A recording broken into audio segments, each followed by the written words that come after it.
Hi everyone. Hello. Welcome to Mathstan. Today we will be continuing the next part of the marathon session. So I would request you everyone to take out your notebooks and pen and let's get started with the question solving and understanding concepts along.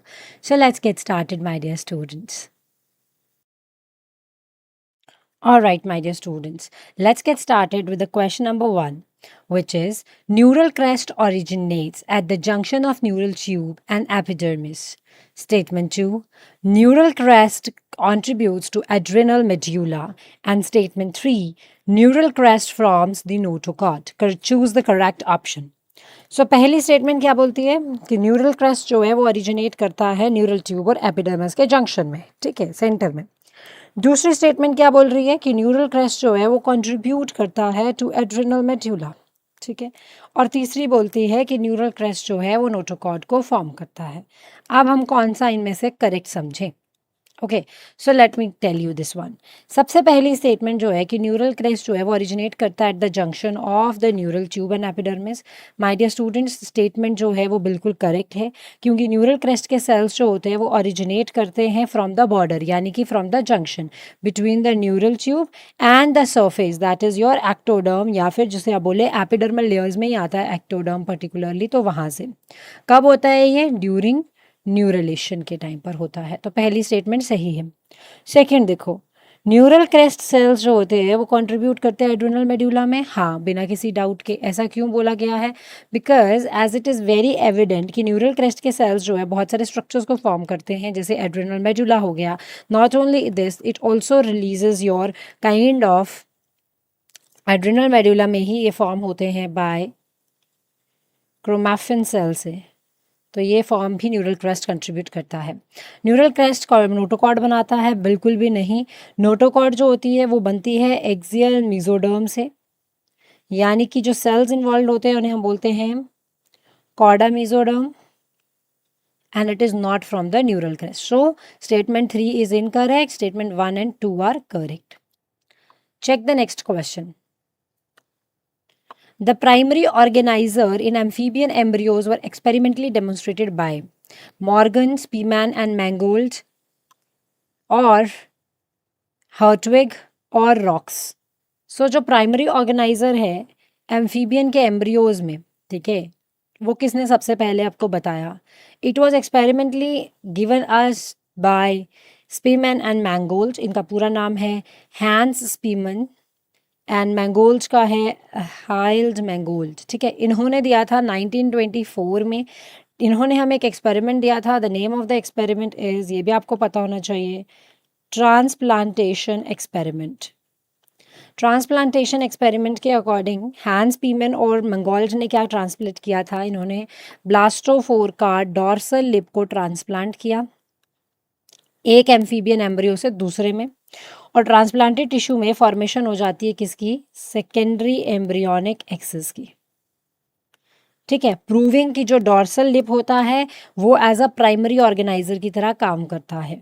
So Morgan is known for the dorsal Drosophila genetics के लिए, chromosomal theory के लिए। Hartwig को हम जानते हैं कि इसके लिए डेमोन्स्ट्रेट किए थे इन्होंने fertilization by fusion of sperm and egg.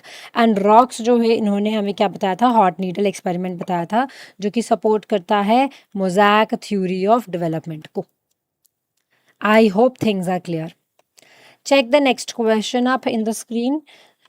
Which structures are mesodermal derivatives? Notochord, somites, kidneys, epidermis. So इनमें से कौन सा origin है उसका mesodermal origin, मतलब जो mesoderm से derive हुआ है. So it is again not difficult rather. Okay, very good.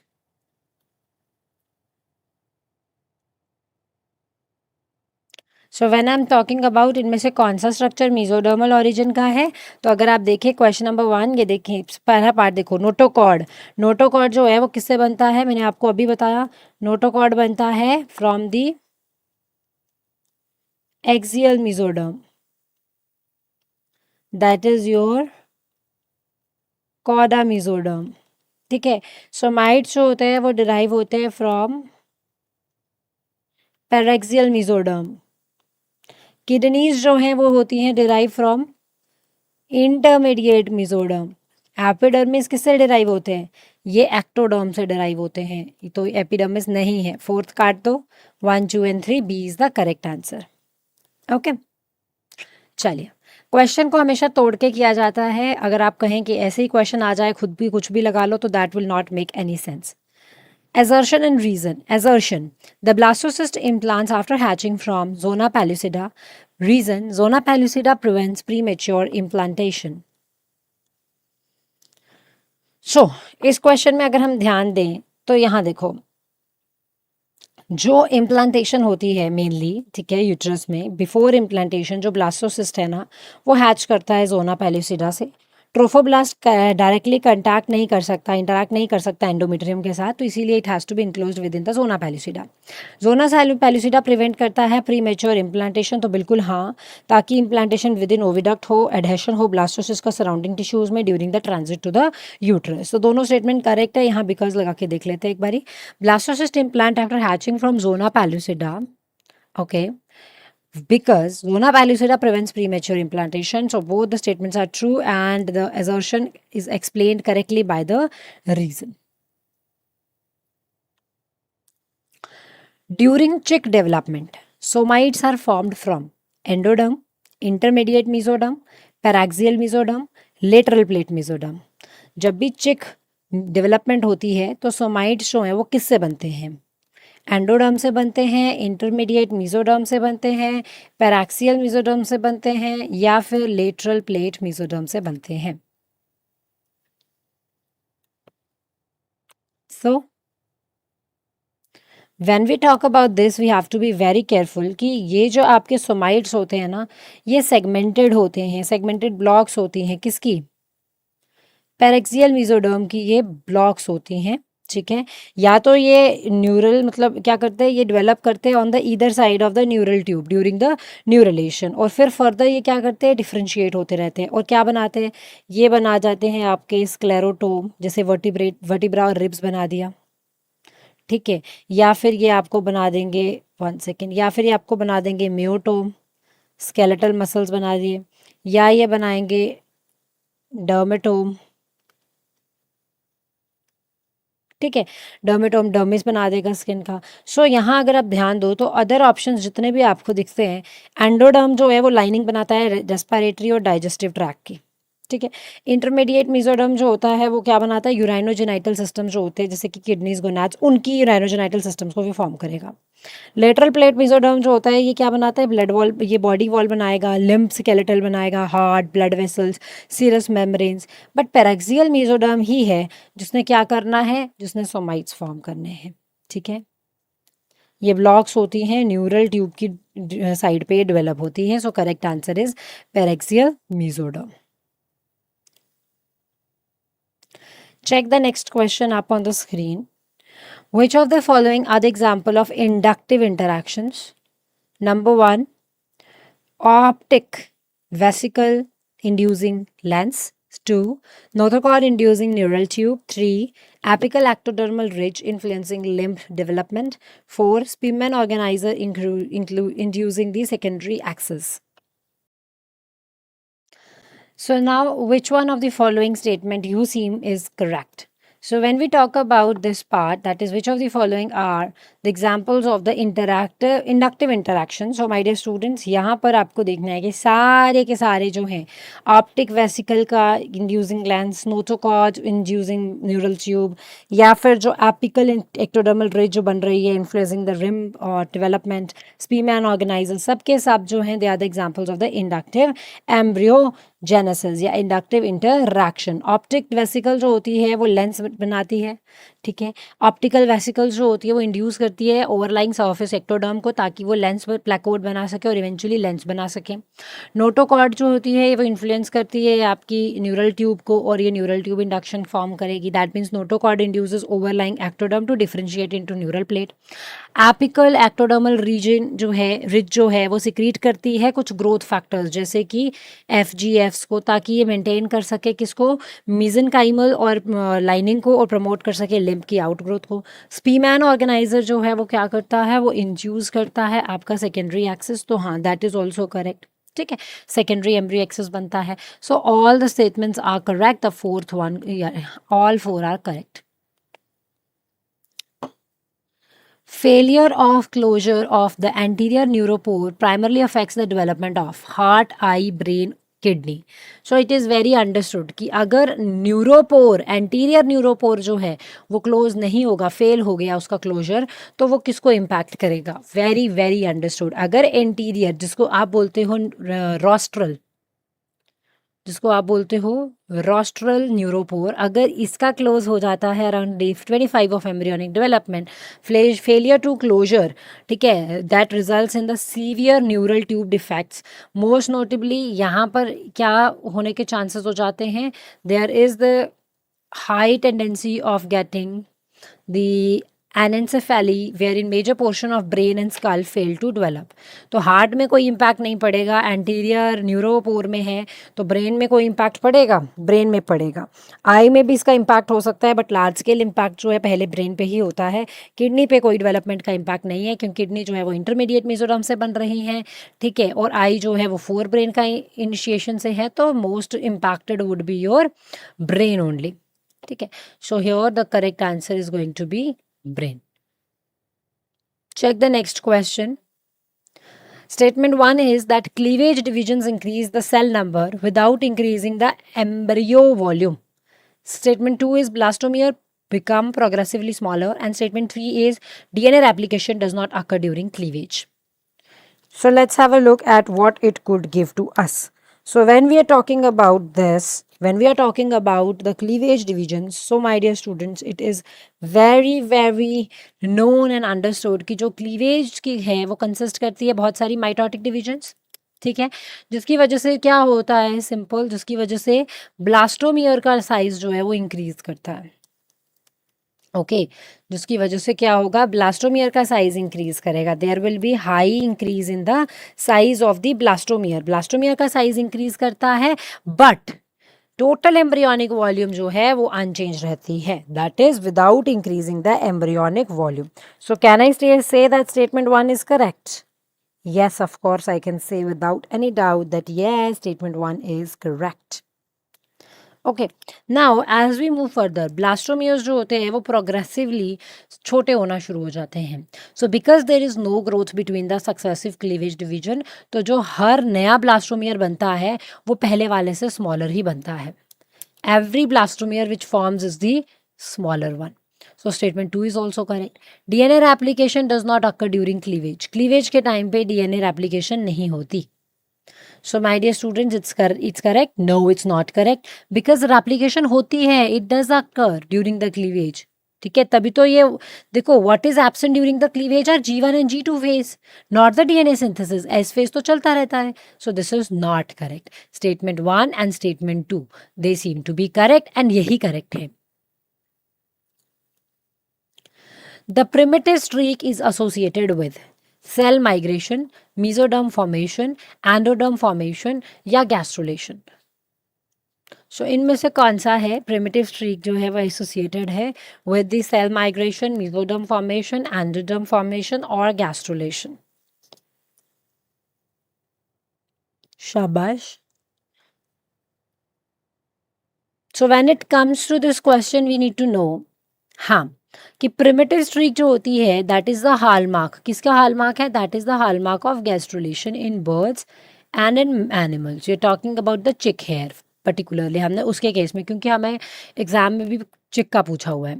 सो देखो, सेल माइग्रेशन, एपीब्लास्ट के जो सेल्स होते हैं ना वो माइग्रेट करते हैं, ठीक है, थ्रू द प्रिमिटिव स्ट्रीक, जिसे हम एक नाम और से जानते हैं, इंग्रेशन होता है जहाँ पर.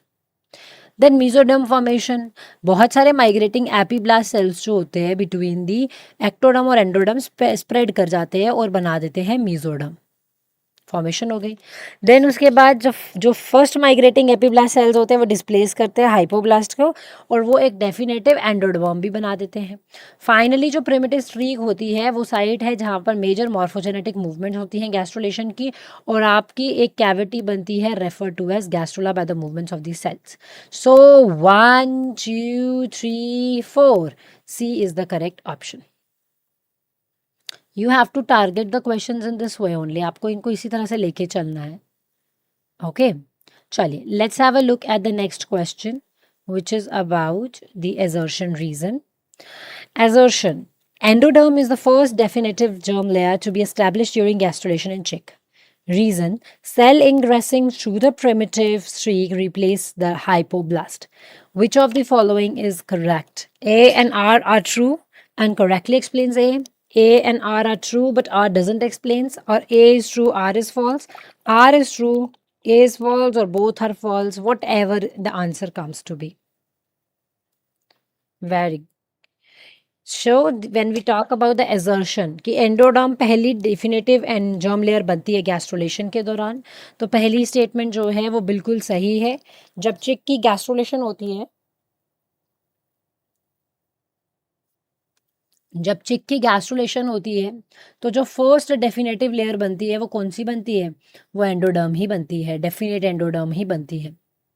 ठीक है, रीजन देखो, एपीब्लास्ट के cells ingressing through the primitive streak replace the hypoblast, बिल्कुल सही है। मैंने अभी आपको बताया कि जो आपके एपीब्लास्ट के सेल्स हैं वो इंग्रेस करते हैं थ्रू द प्रिमिटिव स्ट्रीक और डिस्प्लेस करते हैं हाइपोब्लास्ट को, जिसकी वजह से क्या होता है कि एक डेफिनेट एंडोडर्म भी बन जाता है, और सब्सिक्वेंट अगर इंग्रेसिंग होती रहती है तो वो मेसोडर्म को राइज देगी, वाइल द रिमेनिंग एपीब्लास्ट जो है that becomes ectoderm.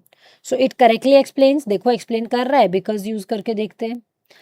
Endoderm is the first definite germ layer to be established during gastrulation in chick because cell ingressing through the primitive streak replace the hypoblast.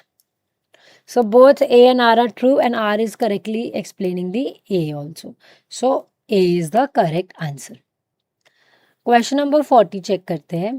एक mutation है, you just understand this way, just a second. So it is like a mutation preventing formation of primitive streak in chick embryo would most like directly impair fertilization, gastrulation, cleavage और blastulation. So अगर एक mutation हो जाए ऐसी जो primitive streak को बनने नहीं दे रही चिक के एम्ब्रियो में, तो वो किसको इम्पेयर करेगी सबसे ज्यादा? What it is likely to impair? Very good. So if there is some kind of mutation in the primitive streak development नहीं हो पा रही है, so that can easily result in the impairment of what? Impairment किसकी करेगी वो? Gastrulation की. So B is the correct answer.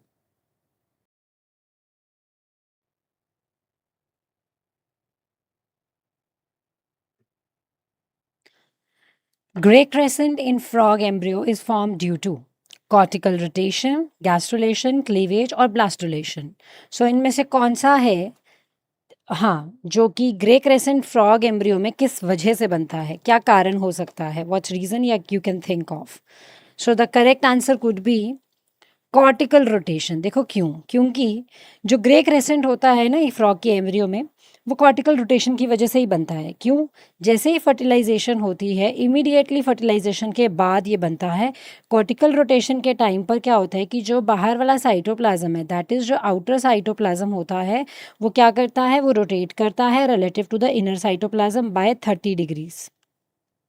ठीक है, जिसकी वजह से जो ग्रे क्रेसेंट वाला एरिया होता है वो क्या कर देता है? वो एक्सपोज हो जाता है the point of the sperm entry के पास। So correct answer is cortical rotation. Next question check करें। Cleavage pattern depends largely on yolk amount. Second statement, holoblastic cleavage occur in yolk rich eggs. Third, meroblastic cleavage occurs in telolecithal eggs. We need to explain each of them nicely, right? So पहला देखो, पहली statement बोलती है कि cleavage pattern जो है वो largely योक के अमाउंट पे डिपेंड करता है, कि पैटर्न क्या होगा वो उस पर डिपेंड करेगा कि उसका, हाँ, कि क्लीवेज पैटर्न किस पे डिपेंड करेगा कि योक का अमाउंट कितना है।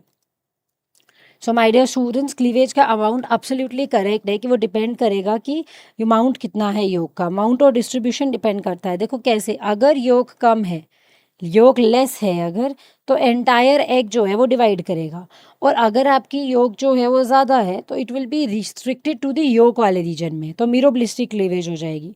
देखो कैसे, लेस योग होगी तो होलोब्लास्टिक क्लीवेज हो जाएगी, ज़्यादा योग होगी तो क्या होगा? वो मीरोब्लास्टिक हो जाएगी।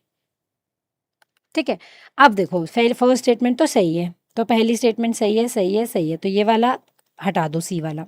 सेकंड देखो, होलोब्लास्टिक क्लीवेज जो होती है वो योक रिच एग्स में होती है। योक जहाँ ज़्यादा होगा वो मीरोब्लास्टिक होती है। दूसरी तो स्टेटमेंट गलत हो गई। टू जहाँ पर है वो हटा दो, ये टू गलत है, यहाँ पर बैठा दो। अब बच्चा ए और बी। अब थर्ड स्टेटमेंट देखो, थर्ड स्टेटमेंट क्या आती है, meroblastic cleavage occurs in telolecithal eggs. Telolecithal eggs वो एग्स होते हैं जिनमें क्या होता है, they contain large amount of, इनके पास लार्ज अमाउंट ऑफ क्या होता है, योक होती है, लेकिन वो कंसंट्रेटेड होती है एट वन पोल। तो क्लीवेज फरो जो है वो पेनिट्रेट नहीं कर पाता योक को। सो डिवीजन जो होती है वो स्मॉल छोटे से योक फ्री साइटोप्लाज्मिक रीजन में होती है, जिसको आप कई बार बोलते हो ब्लास्टोडिस्क में होती है। This is called as meroblastic या फिर पार्शियल क्लीवेज, जैसे कि आपके बर्ड्स हो गए, रेप्टाइल्स हो गए, फिश हो गए। तो स्टेटमेंट करेक्ट है, तो करेक्ट स्टेटमेंट आ जाता है 1 2 3, B is the right option. Okay, चलो नेक्स्ट क्वेश्चन चेक करते हैं। Bottle cells formed during the amphibian gastrulation are involved in invagination, blastophore formation, initiation of gastrulation, neural tube formation. Very good, my dear students. We have to be very, very careful about this one.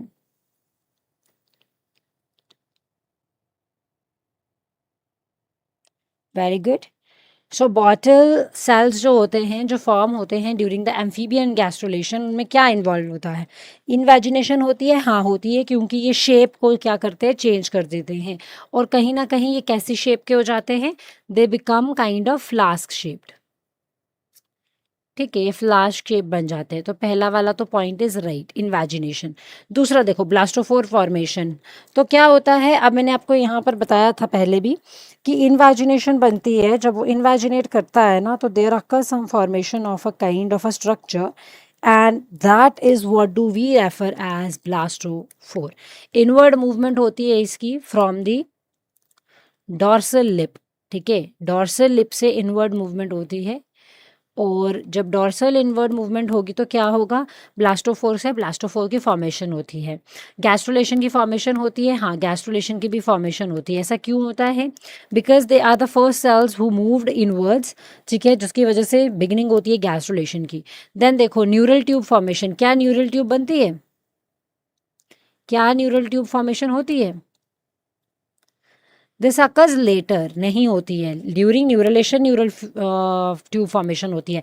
Gastrulation में कहाँ होती है, gastrulation के बाद होती है। तो fourth वाला तो गलत है ना, फोर्थ वाला गलत है, तो ये आंसर आ जाता है आपका correct.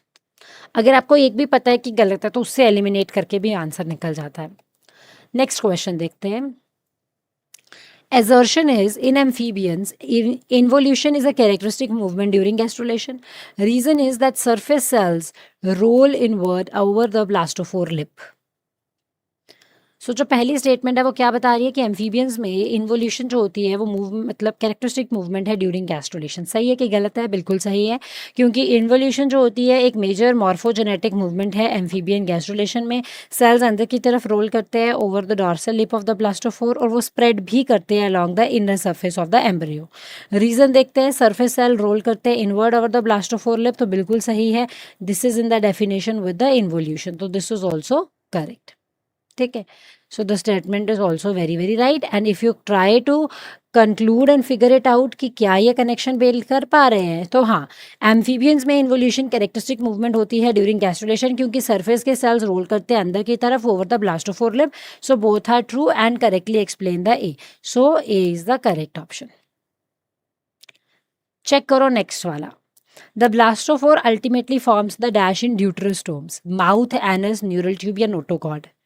Question is not difficult. How you take question, that makes the point. Very good. Very good, my dear students. Hurry up.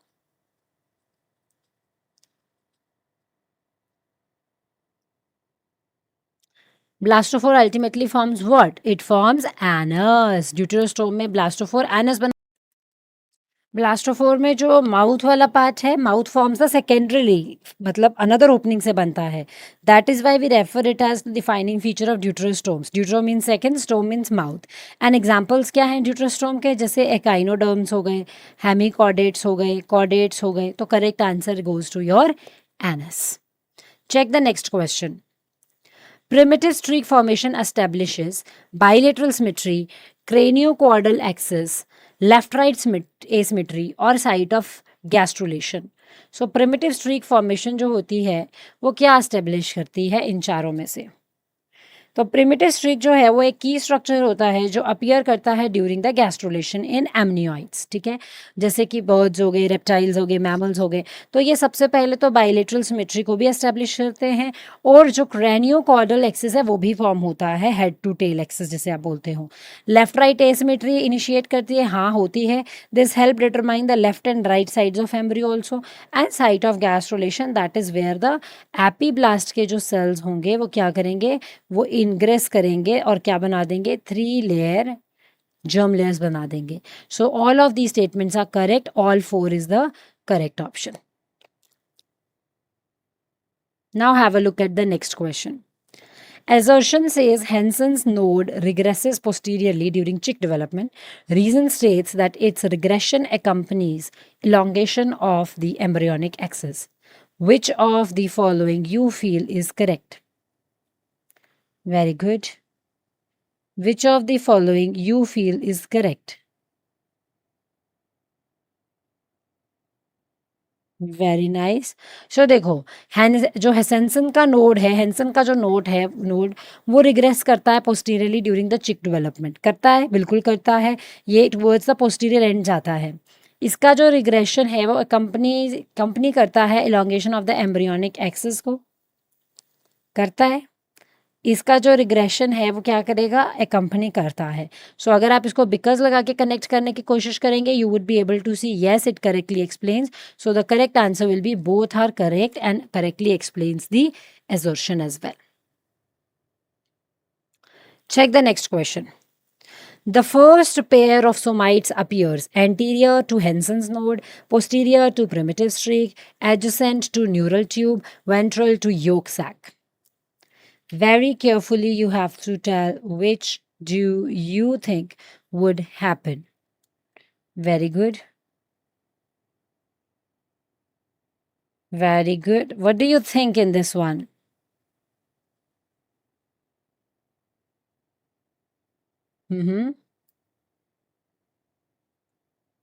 So in this case, if I say होगा क्या, my dear students, check embryonic development के time पे जो first pair of somites होता है वो form करता है just anterior cranial to Hensen node. ठीक है, हेंसन नोड जैसे जैसे रिग्रेस करता है पोस्टीरियरली नए नए सोमाइट्स बनना शुरू होते हैं, सीक्वेंशली ऐड होना शुरू हो जाते हैं. ठीक है, एडजेसेंट देखो पोस्टीरियर टू प्रिमिटिव स्ट्रिक नहीं, सोमाइट्स जो होते हैं वो लॉन्ग साइड नोटोकॉर्ड बनते हैं, प्रिमिटिव स्ट्रिक के पीछे तो नहीं बनते. Adjacent to neural tube, mature somites तो लाए ही नहीं करते इधर साइड ऑफ न्यूरल ट्यूब्यूल में. पहले तो वो पेयर करते हैं, इनिशियली अपीयर करते हैं एंटीरियर टू हेंसन नोड की तरफ, फिर आता है वेंट्रल टू योक सैक, तो ये भी नहीं डेवलप करते डॉर्सल पैराक्सियल मेसोडर्म में, not ventral to the yolk sac. Neural crest derivatives include melanocytes, Schwann cells, adrenal medulla, skeletal muscles. This question requires a little logic and elimination technique also. Very good.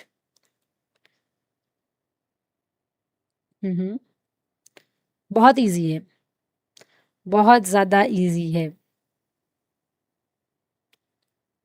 शाबाश. सो my dear students, यहाँ देखो, अब ध्यान दो. जब मैं यहाँ पर बात कर रही हूँ, when I am talking about this, melanocytes, Schwann cell, इन सब में एक तो बहुत अजीब सा लग रहा है, जो लगता ही नहीं है कि यहाँ आना चाहिए था बट आ गया. शाबाश.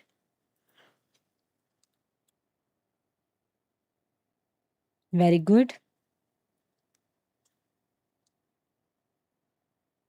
सो if you look here carefully, तो स्केलेटल सेल्स तो डेवलप करते हैं क्या, they develop from paraxial mesoderm somites. ये तो न्यूरल क्रेस्ट से डेवलप ही नहीं करते, है ना. स्केलेटल सेल्स जो हैं वो किससे बनते हैं, वो सोमाइट से बनते हैं.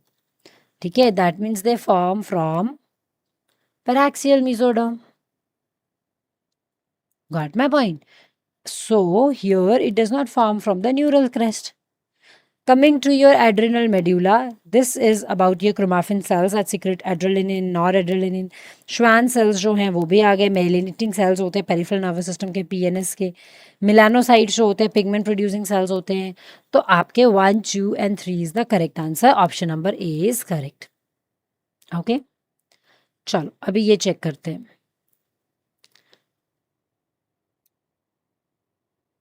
Neural induction depends upon signaling molecules secreted by the organizer. Reason is BMP inhibition promotes neural fate. So, क्या लगता है आपको कौन सी स्टेटमेंट सही है नहीं है? So very simple to remember कि जो न्यूरल इंडक्शन होता है वो सिग्नलिंग मॉलिक्यूल के ऊपर डिपेंड करता है जो भी सिक्रीट होता है बाय द ऑर्गेनाइजर. ठीक है. बीएमपी इनहिबिशन प्रमोट करता है न्यूरल फेट को, करता है. सो माय डियर स्टूडेंट्स बिल्कुल सही है. जो आपका ये बीएमपी है ना, बीएमपी का क्या मतलब हुआ बता सकता है कोई? बीएमपी का मतलब बीएमपी होता है आपका बोन मॉर्फोजेनेटिक प्रोटीन. तो ये इनहिबिशन प्रमोट करता है न्यूरल के फेट को. तो सही है, दोनों सही है और दोनों ही एक्सप्लेन कर पा रहे हैं करेक्टली. किसको? Both are explaining nicely the assertion को. विच एम्ब्रियोनिक स्ट्रक्चर, कौन सा एम्ब्रियोनिक स्ट्रक्चर है which induces lens placode formation? Notochord, optic vesicle, neural crest or foregut endoderm? कौन सा एम्ब्रियोनिक स्ट्रक्चर है जो इंड्यूस करता है लेंस प्लेकोड फॉर्मेशन को? Very good. सो देखो, ड्यूरिंग द ऑप्टिक वेसल्स की जब मैं बात करती हूँ, लेंस प्लेकोड फॉर्मेशन की बात कर रही हूँ, तो फिर ऑप्टिक वेसिकल्स ग्रो करते हैं out from the fore brain और फिर वो कॉन्टैक्ट में आ जाते हैं विद द सर्फेस एक्टोडर्म. ठीक है.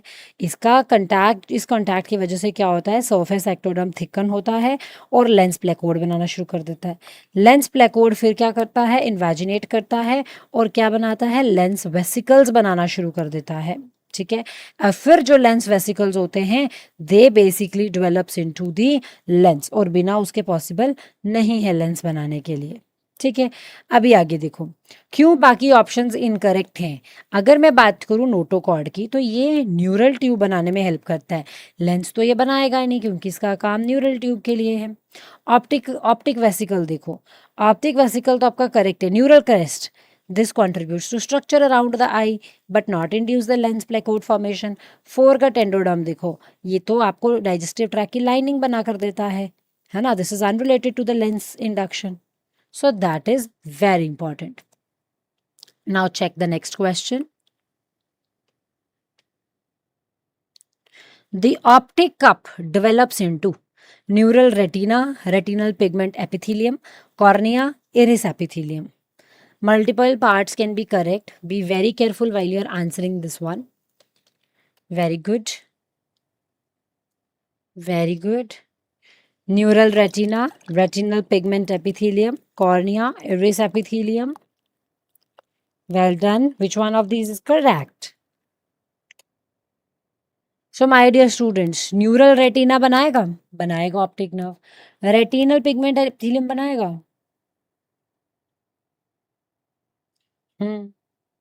It will also form. बस इरिस एपिथेलियम भी बना रहा है लेकिन कॉर्निया नहीं बनाएगा. वाई कॉर्निया नहीं बनाएगा, क्यों? माय डियर स्टूडेंट्स, अगर मैं कॉर्निया की बात करूँ ना, ये डेवलप करता है फ्रॉम द सर्फेस एक्टोडर्म. ये बनता है सर्फेस एक्टोडर्म से और न्यूरल क्रेस्ट डिराइव्ड मेसेनकाइमा से, not from the optical cup. ठीक है, ये ऑप्टिकल कप से नहीं बनता है. सो जहाँ पर 3 है काट दो. ठीक है, 1, 2 और 4 आ जाएगा. B1 is the correct option. Okay. Now check this question. Okay. Now, assertion is heart looping is essential for proper chamber alignment. Reason is failure of looping may result in congenital cardiac abnormalities. क्या लगता है आपको कौन सा सही होगा इनमें? assertion कहता है कि हार्ट लूपिंग जो है, हाँ, assertion says जो हार्ट लूपिंग है वो एसेंशियल है प्रॉपर चैम्बर अलाइनमेंट के लिए. तो जब एम्ब्रियोनिक डेवलपमेंट होती है ना, वहीं से ही हमें पता चल जाता है कि like it makes some sense. ठीक है. वहीं से ही हमें इसका आइडिया लग जाएगा दैट हार्ट लूपिंग एसेंशियल क्यों है, क्योंकि एम्ब्रियोनिक डेवलपमेंट के टाइम पर स्ट्रेट हार्ट ट्यूब जो है वो कार्डिक लूपिंग करती है, जिसकी वजह से फ्यूचर आर्टरी और वेंट्रिकल्स करेक्टली जो है वो पोजीशन हो जाते हैं ताकि नॉर्मल हार्ट की फॉर्मेशन हो सके। रीजन देखो, फेलियर ऑफ लूपिंग में result in congenital cardiac abnormalities, हो सकता है ऐसा। हम्म। So when I talk about this part, we need to have a look here. We need to have a look here as अब हमें यहाँ पर एक आइडिया और होना चाहिए कि अगर यहाँ पर एबनॉर्मल हो जाती है फंक्शनिंग वगैरह, तो क्या होगा यहाँ पर। यहाँ पर अगर एबनॉर्मल या फिर फेल्ड लूपिंग होती है तो कंजेनिटल हार्ट इफेक्ट्स भी हो सकते हैं। ठीक है, जैसे माल पोजीशन हो गया चैम्बर्स का, ग्रेट वेसल्स हो गई, आपका डेक्स्ट्रोकार्डिया हो गया, या बाकी लूपिंग डिफेक्ट्स हो गए, तो बहुत सारी चीज़ें हो सकती हैं। There are lot of possibilities for that to happen. Okay, so now we have to see कि whether they are making some sense, whether they are making some sense. Yes, so the answer is yes, they are making sense. So my dear students, here it comes, heart looping is essential. Yes.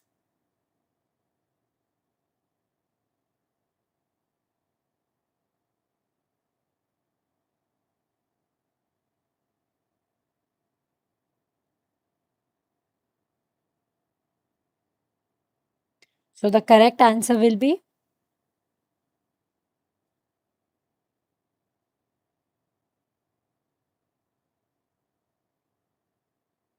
the correct answer will be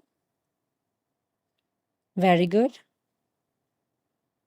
If it comes, heart looping is essential for proper chamber alignment, or the failure of looping may result in congenital cardiac abnormalities. So both are true, and R is the correct explanation of A.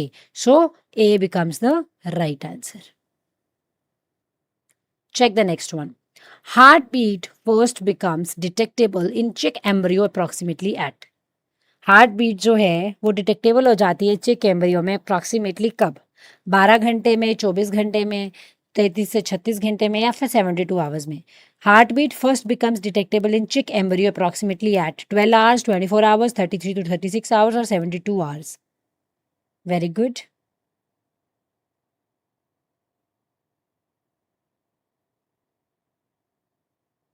So the correct answer goes up to be 33 to 36 hours.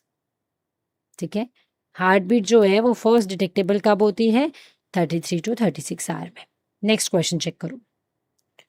A mutation prevents neural fold fusion but does not affect notochord formation or mesoderm differentiation. कौन सा development process है जो most directly impair हो सकता है, gastrulation, neurulation, cleavage या blastulation. शाबाश। Which of the following you think goes correct? Very good. Very good, my dear students. It's a really important question. Mm-hmm.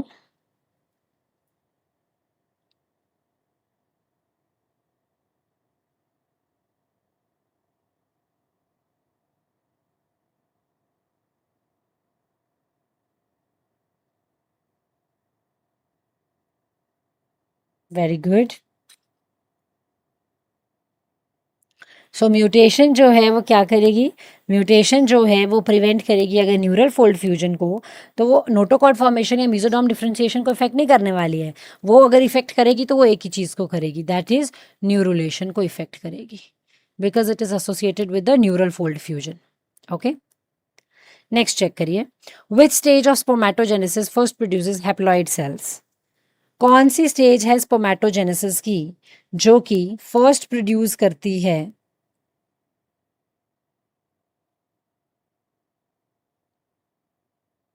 हम्म,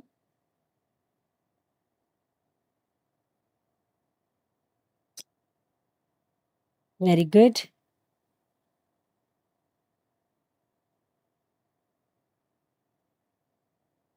तो कौन सी स्टेज है स्पर्मेटोजेनेसिस की? स्पर्मेटोजेनेसिस की जो स्टेज है which produces it is called as your spermatogonium, या फिर प्राइमरी स्पर्मेटोसाइड, सेकेंडरी स्पर्मेटोसाइड, या फिर स्पर्मेटिड हैप्लॉइड एन बनाते हैं जो, तो वो होती है मियोसिस में, जहां पर आपके क्या बनते हैं, स्पोरोसाइट्स बनते हैं। ठीक है, which one of this is spermatogonium, primary spermatocyte, secondary spermatocyte और स्पर्मेटिड? तो कहाँ बनेगा? Very good.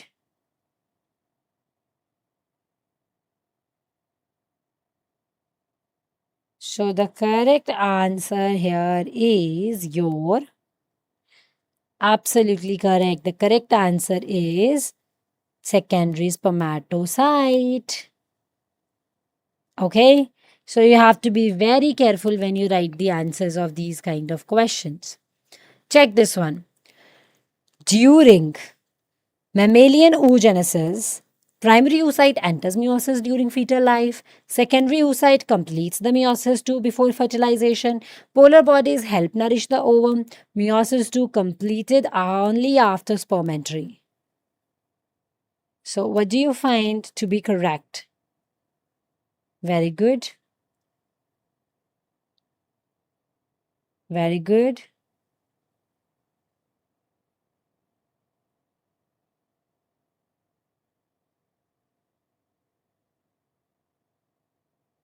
So, when it comes to mammalian oogenesis, that means the production of the egg cells or the ova.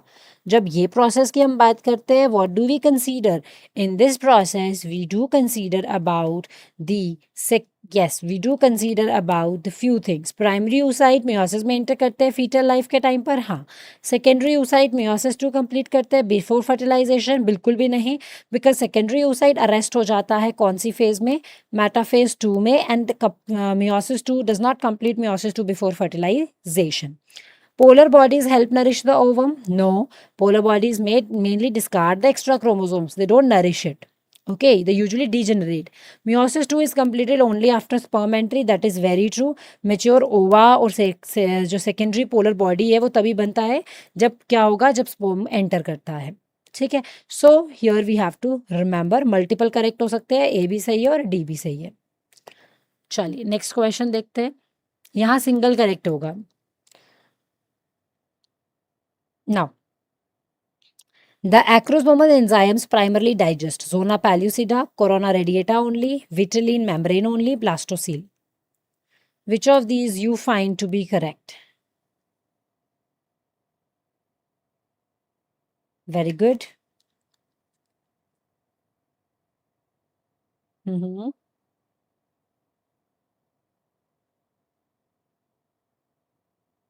Which of these seem to be correct?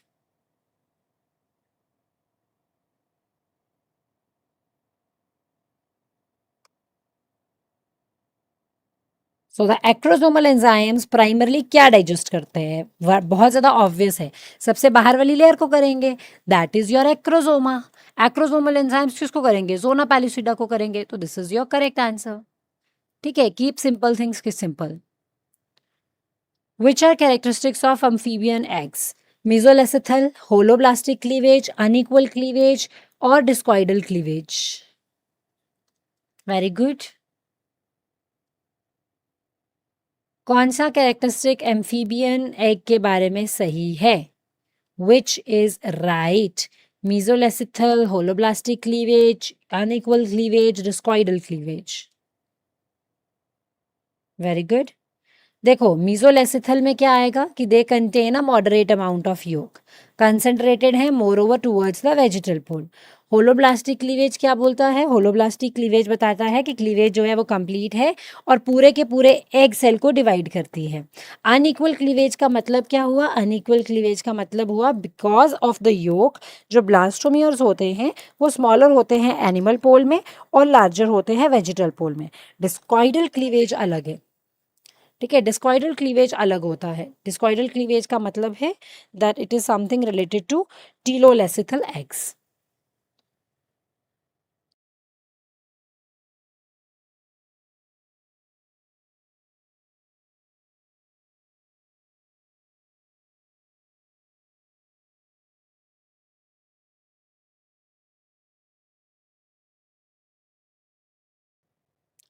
So, if we consider about this part, about what do we understand about the characteristics of the amphibian eggs, so what would you say?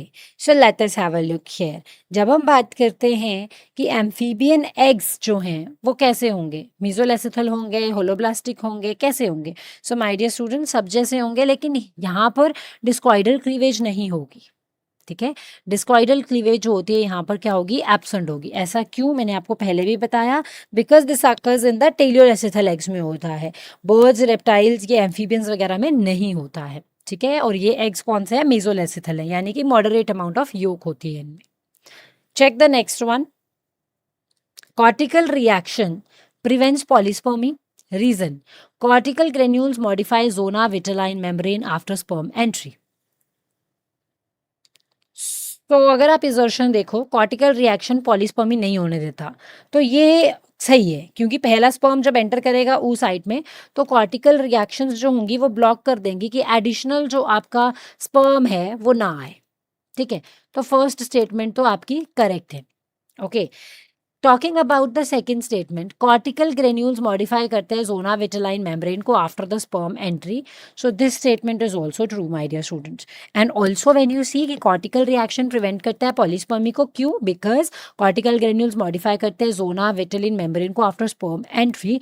That is, we will say कि both A and R are true, and R जो है वो correct explanation है किसका, ए का. तो ये statement correct आती है. नेक्स्ट क्वेश्चन देखते हैं. Gray crescent in frog embryo indicates animal pole, future dorsal side, vegetal pole या site of gastrulation only. क्या इंक्लूड करेगा ये? ग्रे क्रेसेंट जो होती है ना फ्रॉग में के एम्ब्रियो में, वो क्या इंडिकेट करती है? एनिमल पोल को, फ्यूचर डॉर्सल साइड को, किसको? Absolutely, it indicates future dorsal side. Gray crescent appears opposite the point of sperm entry after fertilization ताकि cortical rotation हो, and it marks the future dorsal side of the embryo. Dorsal lip जो होता है blastophore का form करता है इस reason में, और गैस्ट्रुलेशन यहीं पर स्टार्ट होती है. ठीक है, अदर ऑप्शंस इसलिए करेक्ट नहीं है क्योंकि देखो जो एनिमल पोल है पर्टिकुलरली, ठीक है, जो एनिमल पोल है यहाँ पर, उस एनिमल पोल में ग्रे क्रेसेंट जो है that is not the animal pole. ठीक है, वेजिटल पोल में भी नहीं होता है. ठीक है, साइड ऑफ गैस्ट्रुलेशन में वाइट, जो while gastrulation begins there, the grey crescent primarily significance is that it determines the future dorsal side. So ये भी नहीं है. ठीक है, so that the correct answer is only about the future dorsal side. So B is the correct option. Okay, my dear students. Check the next one. Arrange correctly. Blastula, morula, zygote, gastrula. तो यहाँ पर ये stage के हिसाब से आएगा कि कौन सी स्टेज पहले बनती है, कौन सी स्टेज बाद में होती है. सो माय डियर स्टूडेंट, सबसे पहले क्या होगा? शाबाश, फर्टिलाइजेशन होती है. सबसे पहले क्या होगा?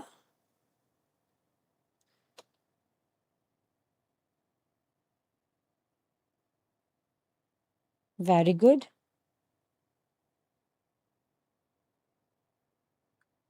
हम्म.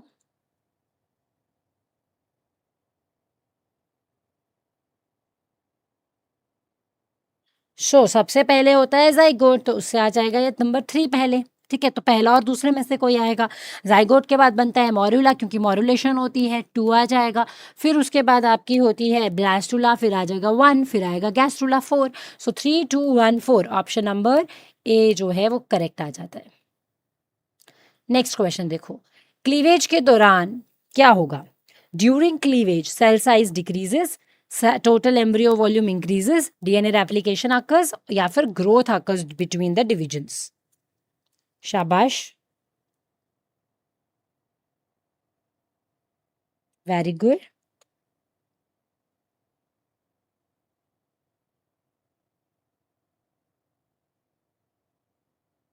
Very good my dear students. What do you feel as the correct one?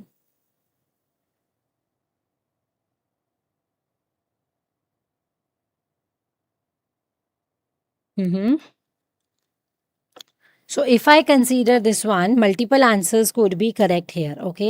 So सबसे पहला वाला जो है that is your cell size decrease करता है, तो my dear students बिल्कुल सही है, cell size decrease करता है cleavage के टाइम पे. दूसरा DNA replication जो होती है C वाला देखो ये भी सही है, क्योंकि DNA is replicated before each mitotic division even though G1 और G2 phases absent होते हैं, greatly shorten हो जाते हैं. फिर टोटल एम्ब्रियो का वॉल्यूम जो है वो इंक्रीज करता है. सो टोटल एम्ब्रियो का वॉल्यूम कैसे इंक्रीज करेगा? ओवरऑल वॉल्यूम तो सेम रहता है, अनचेंज रहता है.